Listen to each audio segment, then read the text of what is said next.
చెప్పండి తల్లి, ఎలా జరిగింది మీ రిక్రూట్మెంట్ చాలా ట్రాన్స్పరెంట్గా జరిగింది సార్. బాగా జరిగిందమ్మా. జరిగింది సార్. అసలు ఎప్పుడు అనుకోలేదు సార్ ఇంత స్పీడ్గా రిక్రూట్ చేయడం అనేది. ఇదే ఫస్ట్ టైం సార్. చాలా కష్టపడ్డాం సార్. 150 రోజుల్లో. అవును సార్, 150 రోజుల్లో రిక్రూట్ చేశారు సార్. ఇస్తారు, అది పోస్ట్ పోన్ అవ్వడం అలా ఉంటుంది సార్. కేసేస్తారు, అవును సార్. మళ్ళీ ఆగుద్ది, మళ్ళీ ఎగ్జామ్ జరుగుద్ది, తర్వాత పిలుస్తారు. అసలు పోస్ట్ పోన్ అన్న మాట లేకుండా రిక్రూట్ చేశారు సార్. మమ్మల్ని ఏ విషయం దగ్గర ఆపలేదు సార్.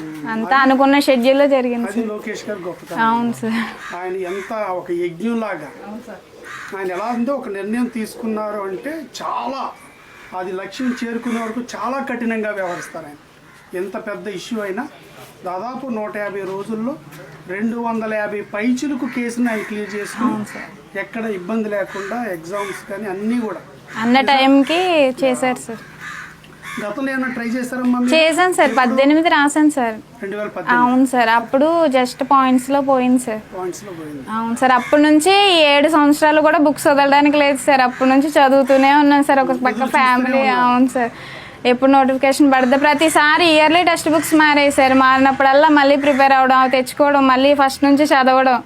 అసలు 7 సంవత్సరాలు వదిలిందే లేదు సార్. ఫ్యామిలీ పిల్లలు 2 సార్. మీరేం చేస్తుంటారు?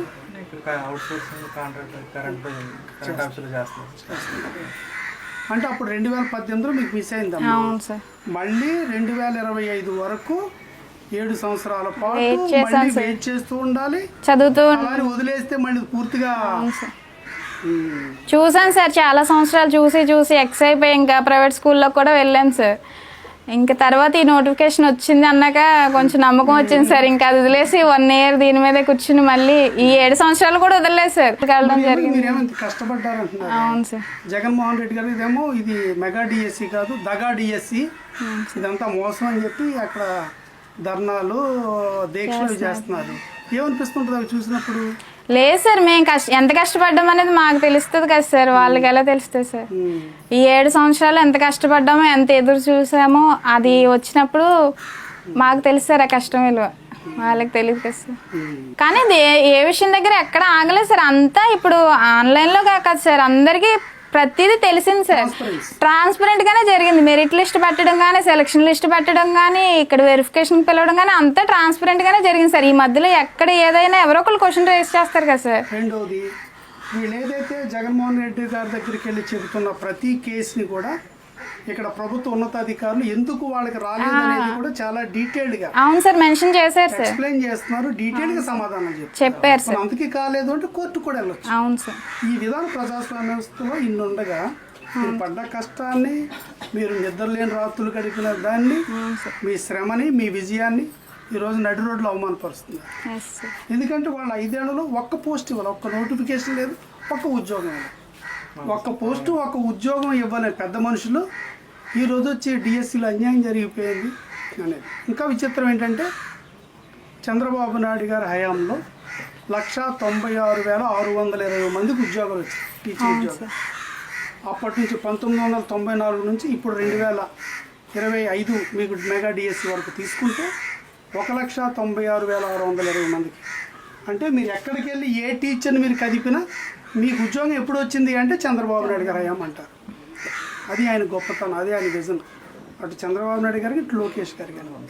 ఇప్పుడు ప్రధానంగా ఈ గవర్నమెంట్ స్కూల్లో చదివే ఎవరుంటాం, నాలాంటి మీలాంటి మధ్యతరగతి ప్రజల యొక్క పిల్లలు అక్కడ చదువు. అవును సార్, మేము గవర్నమెంట్ స్కూల్లో చదివించిన మనలాంటి వాళ్ళ యొక్క పిల్లలు అక్కడ చదువుతున్నప్పుడు అక్కడ టీచర్స్ని బాగా పెట్టడం వల్ల, ఎక్కువ మందిని అంటే సరిపడా టీచర్స్ని పెట్టడం వల్ల వాళ్ళ విద్య అభివృద్ధి చెందుద్ది, వాళ్ళకి మంచి భవిష్యత్తుని ఇవ్వగలుగుతుంది. అది ఆయన లక్ష్యం.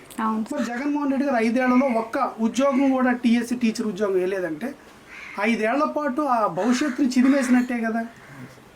ఇప్పుడు ఈయన వచ్చి రాగానే 16,347 ఉద్యోగాలంటే ఇన్ని వేల మందికి టీచర్ ఉద్యోగాలు ఇవ్వడం ద్వారా ఒకటి యువతకి ఉద్యోగ కల్పన చేయడం ఒకటైతే, రెండోది విద్యా వ్యవస్థలో సమూల మార్పులు, ఒక బలమైన విద్య, సమగ్రమైన విద్య, పూర్తిగా వాళ్ళకి సమయాన్ని కేటాయించగలిగే ఉపాధ్యాయులు ఉండడం, బృందం ఉండడం.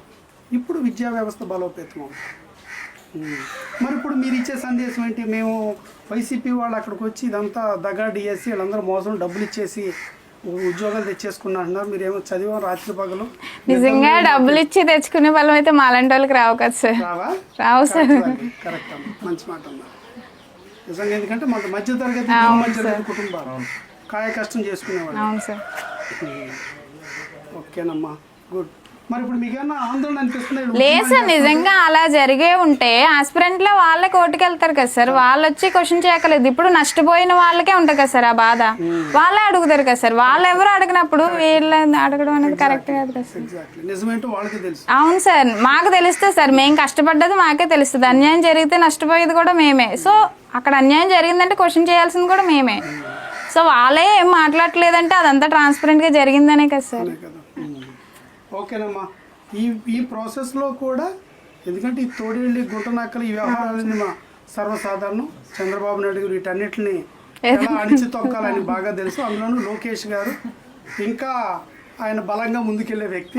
ఖచ్చితంగా ఇది తెలంగాణ జరగాలి, భవిష్యత్తులో కూడా మరిన్ని డిఎస్సీలు జరగాలి, మరింత మంది ఉద్యోగ అవకాశాల కల్పన జరగాలి. అలాగే గ్రామీణ స్థాయిలో విద్యా వ్యవస్థ మరింత బలోపేతం అవ్వాలి. మీరు కూడా మీకు మంచి అవకాశం వచ్చింది. ఖచ్చితంగా క్షేత్రస్థాయిలో మీరు ఎలా అయితే కష్టపడి ఎదిగి విజయాన్ని సాధించారో వాళ్ళు కూడా ఆ పోరాడే తత్వం నా పిల్లలకు నేర్పాలి. మీరు బలంగా తయారు చేయాలి. ఏదైతే చంద్రబాబు నాయుడు గారి ఆశయం ఉందో, లోకేష్ గారి ఆశయం ఉందో, మనందరం కలిసి దాన్ని సమిష్టిగా దాన్ని లక్ష్యాన్ని చేరుకునే విధంగా చేయాలి. ఓకేనండి, థ్యాంక్ యూ. మీరు కూడా చాలా బాగా సపోర్ట్ ఇచ్చారు, బలంగా చేశారు. ఈ రోజున ఆవిడ ఒక గవర్నమెంట్ ఉద్యోగస్తురాలు కాగలిగారు. నా భార్య కూడా అంతే, నేను ఎలాగో అటు ఇటు తిరుగుతుంటాను, ఆవిడ ప్రభుత్వ ఉద్యోగం. ఓకేనమ్మా, నమస్కారం. ఓకే తల్లి.